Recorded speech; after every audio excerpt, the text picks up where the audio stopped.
What's going on, guys? Welcome to Joy's channel. So today I'm continuing the Force Disposition series. I'm covering Purge the Foe. I know it's not a very popular one at the moment because we have like one option to play Purge the Foe, which is Court of the Phoenician. But if you've been watching the channel for a while, you know that Court of the Phoenician is probably one of my favorite, if not my favorite detachment personally. I just love that detachment. So my plan for today is just to do like the other series, covered every matchup for Purge the Foe, give you some advice, and then hopefully get you better on the Purge the Foe Force Disposition. I did a video for members only where I explained why I think Purge the Foe is good right now in the meta for us. Looking at the meta in general, talking about the three Force Disposition I would be playing if I was in single. So if you're interested and you want to support the channel, you can always join as a member and see that video that I did recently. Let's jump in first in the list that I'm playing at the moment for Purge the Foe. So I'm playing Court of the Phoenician with Spectacle of Slaughters.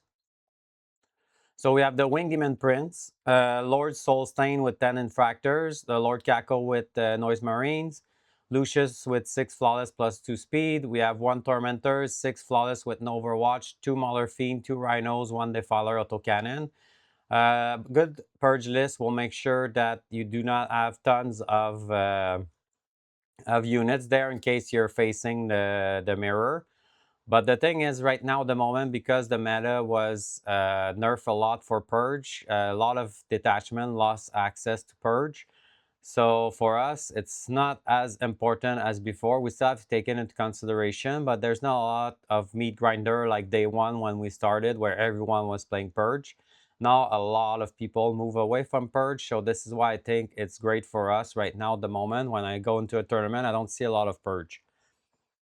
Let's look at one of our Discord members that suggests to switch my list a little bit to have Fulgrim in. I like the idea, so good job on Swamp Eyes 1. To remove the 6 Flawless with Lucius, and then I'm assuming the Soul Stain to get the Fulgrim in there. I like the idea. Fulgrim is really good into Court of the Phoenician. It's giving you a little bit more durability with Fulgrim compared to 6 Flawless with Lucius. You get a little bit more speed too, but you're losing a lot of hitting power. So it depends what you prefer, but I like that idea. I might give it a try too, just to see if I like Fulgrim in that setup. I would maybe also change to get one Mauler Fiend out and get Lucius back with 6 Flawless, no Overwatch. That's another option that I'm looking at also that could be possible. So that's some testing I could do also for the Purge variant. So now let's look at matchup there. We have Purge versus Priority First. Personally, I really like that matchup. I know that some of you will say it looks not favored for Purge, but I've done it many times now. I have over 20 games with Purge. And I would say that the Purge versus Priority Asset, I feel like I have a little bit of an advantage, just a tiny one, not the huge one, but it's always good to feel like you have a little bit of an advantage there as a EC player. So if you look at it, you have the Purge player has to destroy an enemy unit for 3 points. If you control an objective, it's 4 points. If you control more objective than your opponent, it's another 6 points there. And then if you have more enemy unit destroyed this turn than the previous turn, it's 4 points there. So you really want to kill the party asset player. And we know that most party asset lists have some element to do actions in there. So for us, it's kind of like easy to pick up those small unit to do action. So it's a lot of points you can rack up there. The key to that matchup is to make sure that you never let your party asset opponent get the medal at all costs. It's more important than the expansion because as you're going to see in a second, they score a lot of points by controlling the medal. So they have to go in the middle, do an action for 2 points. And then when they do an action, they put an operation marker on it. And then that marker will give an additional point. So if they score the one time and when they go first, for example, they score 3. If they do it again, it's going to be another 4. And then and so on and so on. So you have to make sure that they cannot do that action. So you have to control the middle. And then if they control objective is 4, and then if they control the middle, it's an additional 4 there. So that's a lot of point for the party asset player if they control the middle. And at the end of the game, if they control your home objective, they have an additional 10 points. To be honest, against a purge list, that's going to be hard for the party asset to do, because if they control your home, that means they kill pretty much everything that was in front of them, unless they have a lot of OP Downey and stuff like that. But it's hard to do for them. So all in all, I feel like we're in a good position to play that mission with the purge list. If we look at the maps, we have map A there. That's a 12-inch deployment, so that's really good for us. If you look at the deployment here, use my famous pen. We have a nice spot here for a defiler that can attack the middle right away. Nice spot here to stage that can also attack the middle right away, no problem. We can attack the expansion with a nice rhino that scouts right in the rhino pocket right here if we need to. And then when I play against matchup that we don't have that don't have a lot of guns, I always wait to put my rhino later on to see where the guns will go. And then if you can straight up attack here if you want. Like with the rhino, you advance and then you can go and then stage here if you need to, if you didn't put anything on his expansion. And if not, you can just straight up move 6. He has no guns. You're in position to attack with your 10 infractors right here if you need to. And then your Winged Demon Prince can be safe behind the pocket here to also attack there, or then go or attack in the middle if you need to. For your expansion here, you can protect it depending what you need to with the Mauler Fiend. Most of the time that'll go. And then what I like to do also is to start my infractors like behind a wall here if you cannot get it, or like behind here safe if you cannot get it. You have to try to see what's the threat in front of you for sure. And then if you can start to put pressure by getting sticky on this and getting a material advantage by like contesting right away here if you need to, turn 1 to force him to bring more than just one lieutenant to do an action. That's always good for us. You can put your Lucius right here with a 10-inch to just advance, or if he has a strong overwatch, you can put the 6 the 6 flawless with no overwatch to go attack here.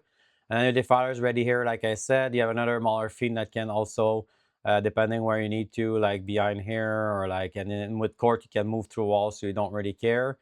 And then that's about it. You can also attack the opponent home by going this way if he doesn't put any gun. So all in all, this map is really good for us. If you're in a team and you need to pick a map, I wouldn't have a problem to pick that one. Let's look at the second one, the search and destroy one. Personally, I'm not a massive fan of search and destroy. I know it's weird because we're super fast, but the problem with search and destroy is most of the time your opponent could the defiler is kind of awkward where we put it. I'm not a big fan of like putting the defiler right here, to be honest, because the base is so huge that sometimes it's maybe possible to draw a line from here. So I'm not a big fan of it. Then our expansion is kind of like a little bit far if your opponent like is going here to contest. The middle is fine though for us. The middle is not a problem. But even then, if you try to go with your tormentors here and your opponent has a lot of melee unit, way easier for them to get there. And I don't like the fact that we're all cramped into a little square there. So that's my personal preference. But I know a lot of you like the search and destroy. So it's not a bad map for us, but that wouldn't be my first pick if I had to pick into a team map, basically, a team environment. The last one is the 18 inches there. This one is also not super amazing for us, but it's you can deploy like you want for your defiler. So you can go like right here safe, right here safe. We have a nice pocket for the rhino here that can go after attack the expansion. So I just did a battle report against Salamander on that map here, and then you guys could see that we could with our speed we could still play that. I had my rhino right here with the noise marines that can advance attack this one here if I need to. I have flawless blades here. I had Lucius here that could go right there. So we can attack the expansion, no problem. We can also attack the middle, no problem there. You have to be careful though, because if they go like right here, it could be far from us. So you have to watch for this. That one mistake I did against the salamander was leaving my no overwatch flawless too long here. I could have attacked right here by staging right there. It's really hard for him to come get it, and then I could after that just advance and go attack there. So that's something to take into consideration. Malarfin can start right here. It's kind of awkward for them to get it.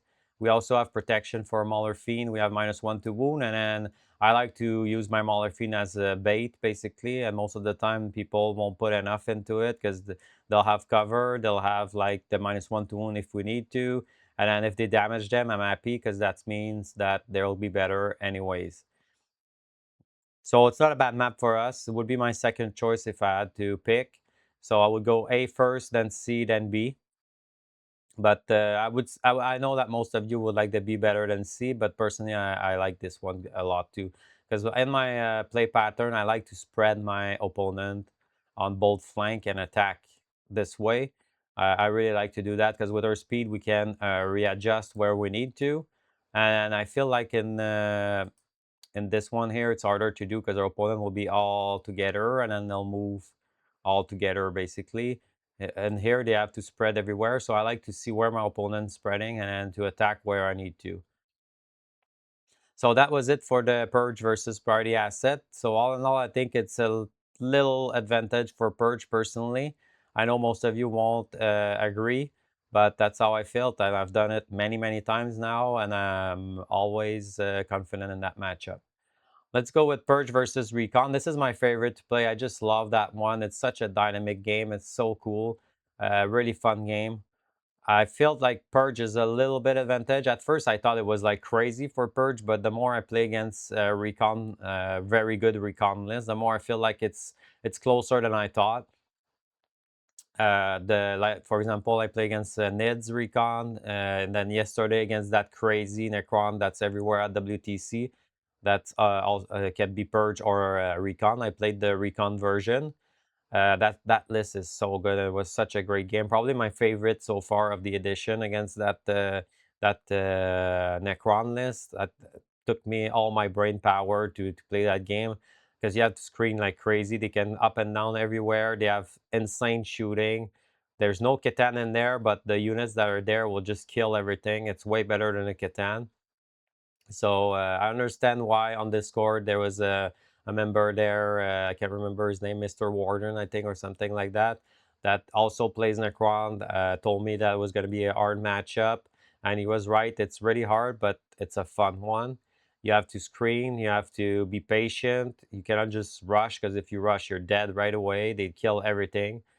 So you have to make sure you watch that plane too. Like the plane can come in, disembark that big unit, shoot everything. So that's a really cool game we had. I didn't move my defiler for 4 turns just to give you an example of how that game was. The Mauler Fiends were key in that game, and also the big rhinos were key too because I was using my rhino to protect my objective because it's kind of hard for them to commit 2 units to kill your rhino then kill your guys inside. It's a little bit harder for them. So all in all, a very good game. If we look at in general at the matchup, consecrate. So every time we kill a unit, we become a consecrate unit, and then if we're an objective, we can consecrate that unit, that objective. It's only one objective, so if you're on 2 objective, you have to pick which one. And then when you have 3 or more objective consecrated, you'll score 6 forever. And if you have 1 or 2, it's 3. So that's forever. And the recon player has to do an action on an objective once per turn. He can only do it. He has to control also, and then he's going to triangulate. So our goal is to make sure we kill, and then we stay on the objective to force your opponent to not be able to triangulate. So that's a very dynamic game. I really like it. On your second battle round onwards, you have to control an objective for 4 or control more for an additional 4. So that's another dynamic that you want to do, is to control more on top of it to make sure that your opponent cannot triangulate and you control more. And then if you consecrate your opponent home, you score 5 at the end of the game. And then recon players score 10 at the end of the game if you control 4 more objective. So that's another big swing for the recon player, that you want to make sure you win the attrition war. Or if you can just rush at the end and score 10 points, that's massive for them. The triangulation is forever as well, so you have to play very aggressive as a purge player, or you can be patient, but you have to make sure you contest. And then they also score 4 for controlling. So that's my favorite matchup of all the combination I've played so far, to be honest. Like, it's different. We're very different than you guys know that I played a lot of disruption into recon. It makes a massive difference to be on purge versus recon. I feel like purge is a little bit advantage, like I said, compared to when I was starting that matchup. Now, at first, I was like, oh my god, I'm gonna win that matchup every single time. But now I don't agree with it. With the more game I play, like I said, against very good recon lists that are built for recon, that are like the Necron list or the NIDs and stuff like that, it's a lot harder to play. But I would say it's still a little bit of favored for Purge. Let's look at the map now. Map A, so that's the one I played yesterday against the Necron player. So what I did yesterday was just like, I put the Defiler right here. He had a lot of guns, so I have to respect him. Defiler right here that can go in the middle and attack if need to. I have Flawless like right here behind because he had guns, so I don't want to touch here. He has Assault and all that.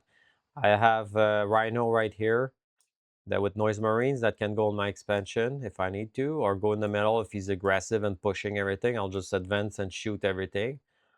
I have like a Mauler Fiend here. I had another Mauler Fiend behind here. I had Lucius with the Flawless right here.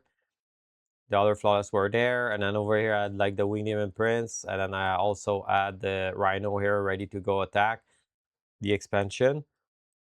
That's my favorite, to go attack the expansion with my 10 Fractors. The key moment of the game, I think, was the Mauler Fiend touching bolt objective here, and then he did not put enough gun in when I pushed also on this side also, so he had to put lots of gun on this side as well. So he did not put enough gun into the Mauler Fiend for me to get an old more basically. So that what gives me the game at the end, because like that Mauler Fiend survived with 3, then I got 1 old more in the game.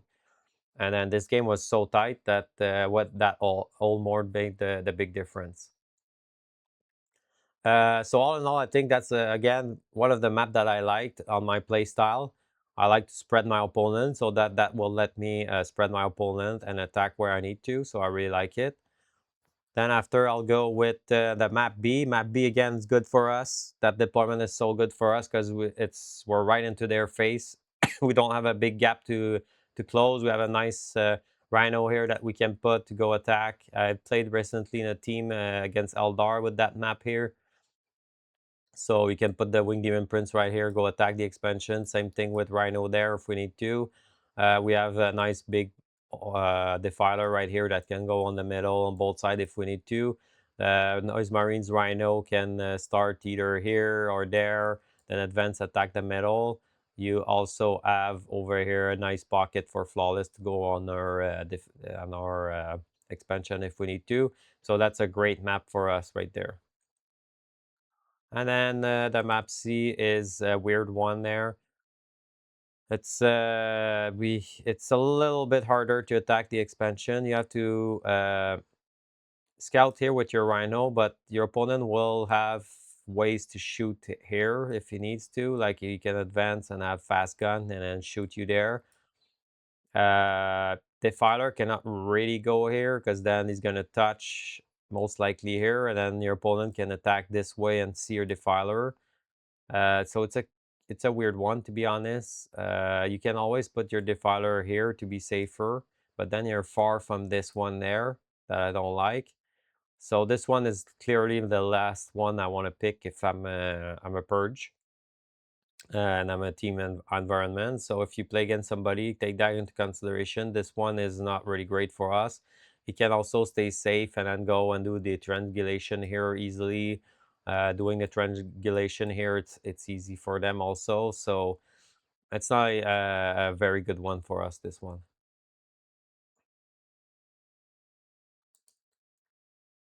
So now we're moving to Purge versus Take and Hold.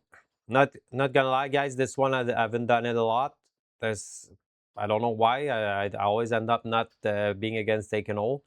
I've maybe 2 or 3 games into that one. Personally, with my game I had, I feel like it's pretty even on both sides. It's depends on what you're facing. It depends on like all the bricks are. Like if most taken all lists right now have big bricks of Terminators or big bricks of OC and stuff like that. So you have to make sure you can kill it. So that's why I have a lot of flawless blades into my list to make sure I can deal with the big bricks. Like for example, a good example right now is Folger's list with like a bunch of Terminators at 4 wounds. One flawless blades won't kill them all, but you have to support them with either the fighter or the Norse Marines to make sure you kill that big bricks.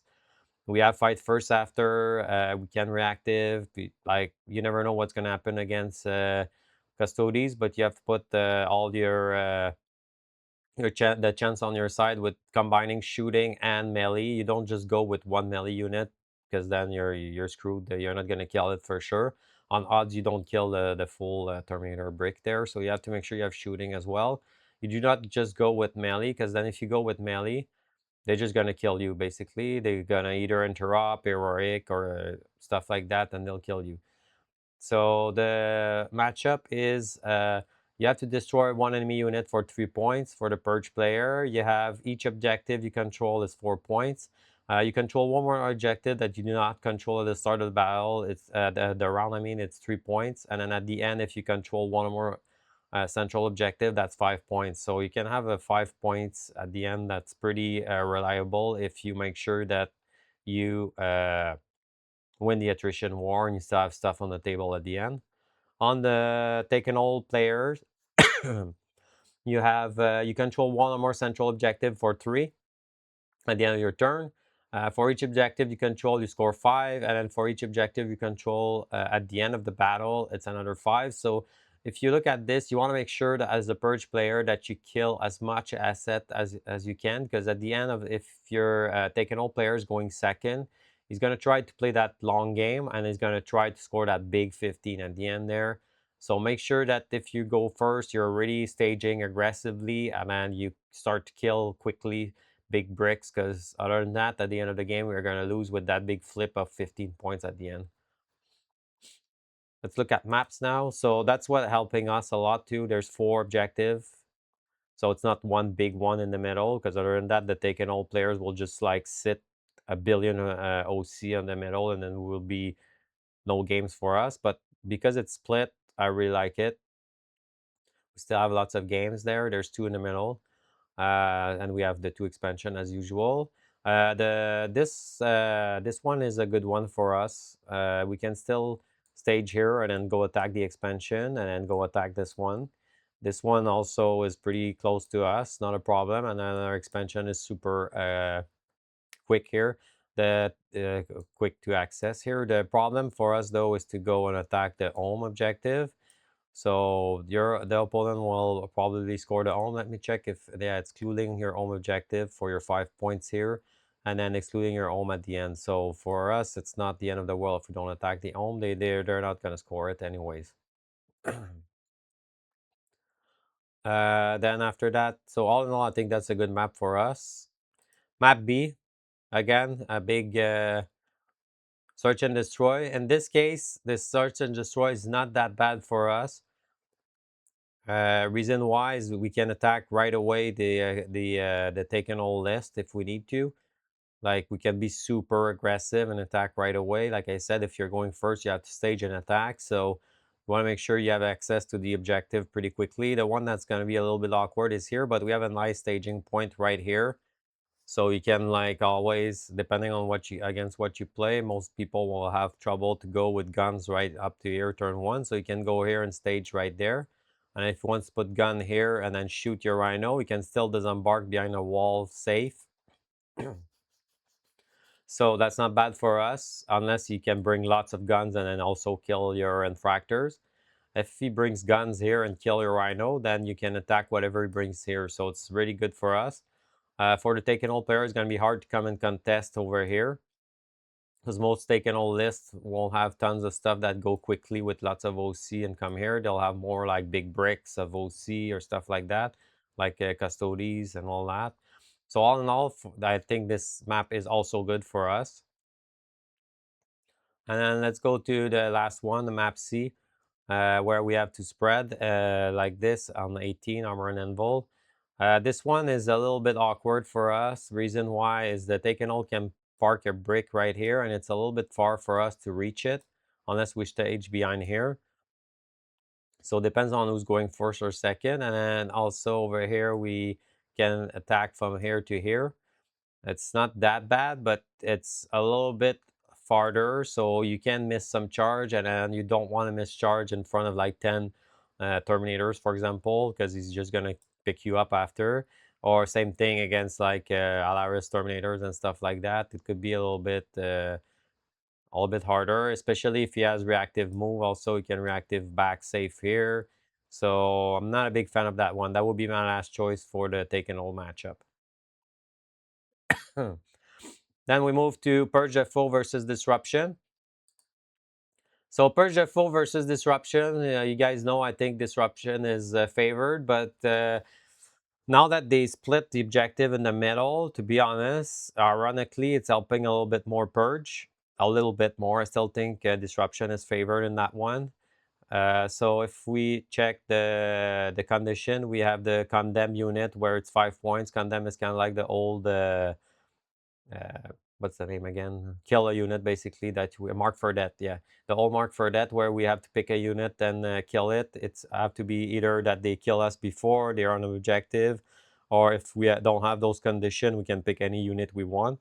Good disruption player will put 3 units turn 1 on his back and then won't give you any condemn. But so far, when I play against disruption, I guess those disruption player did not watch my video because they did not do that.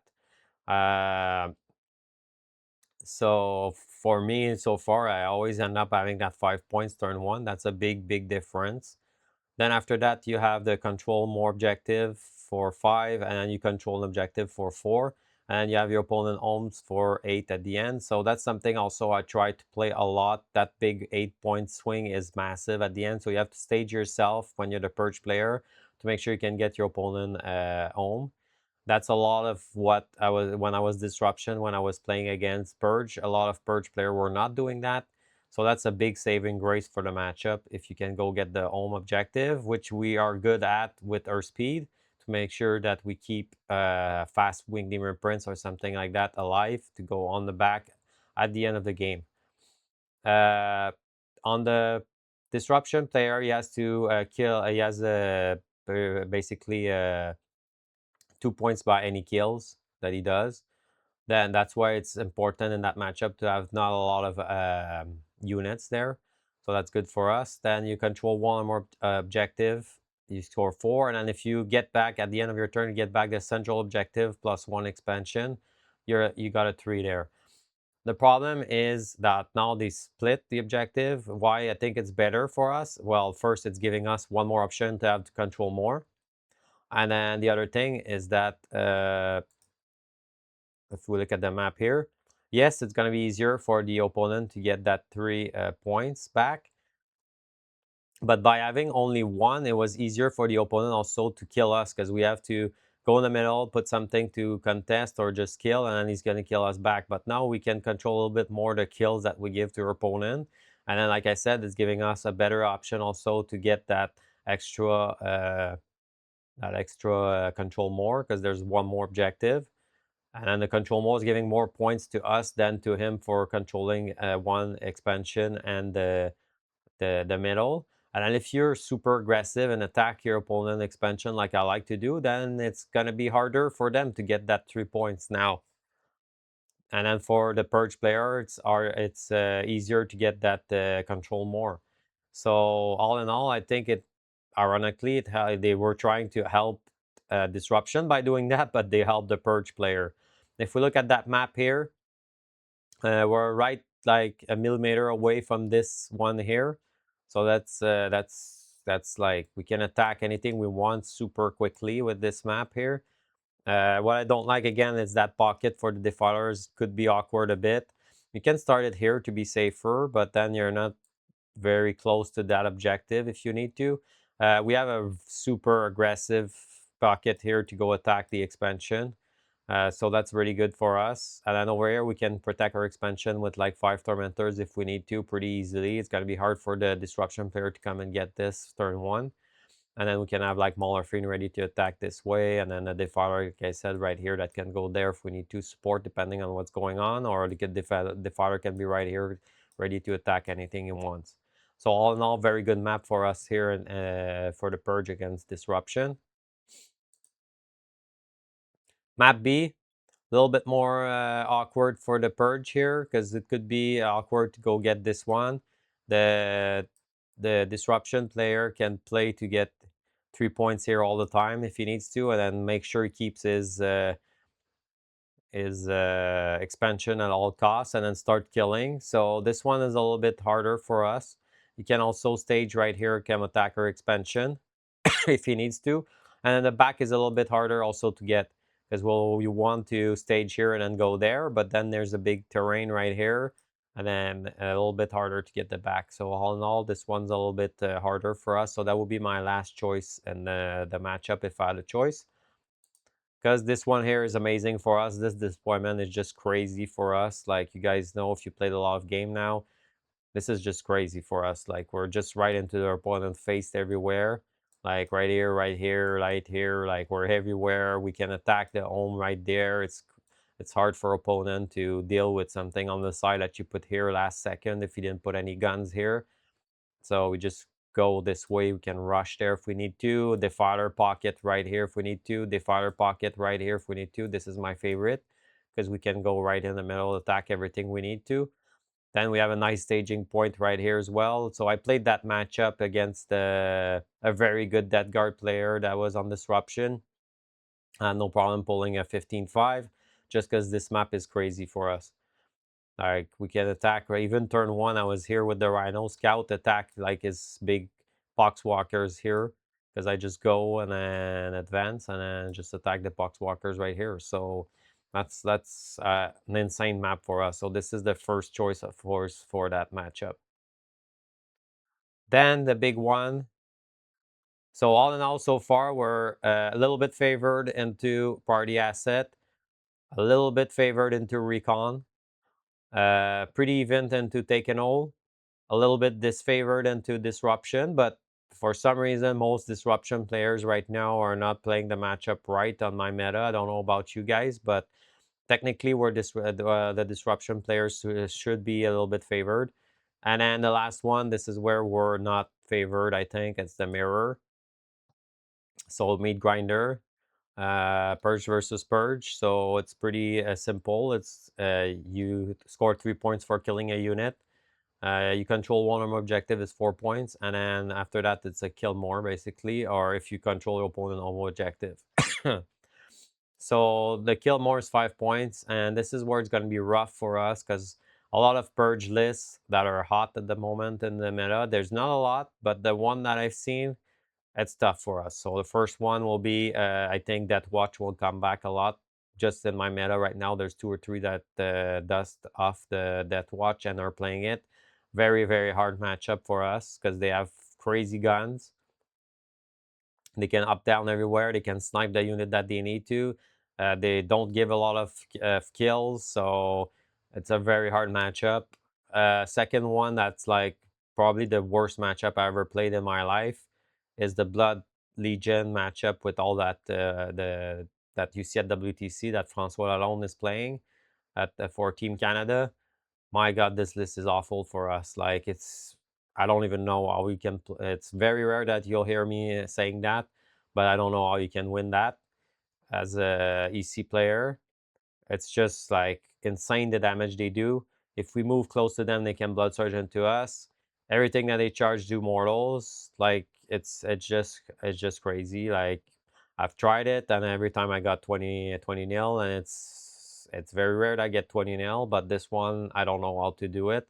So if you guys have idea how to face that, please let me know because I don't. It's pretty much the only list, but hopefully.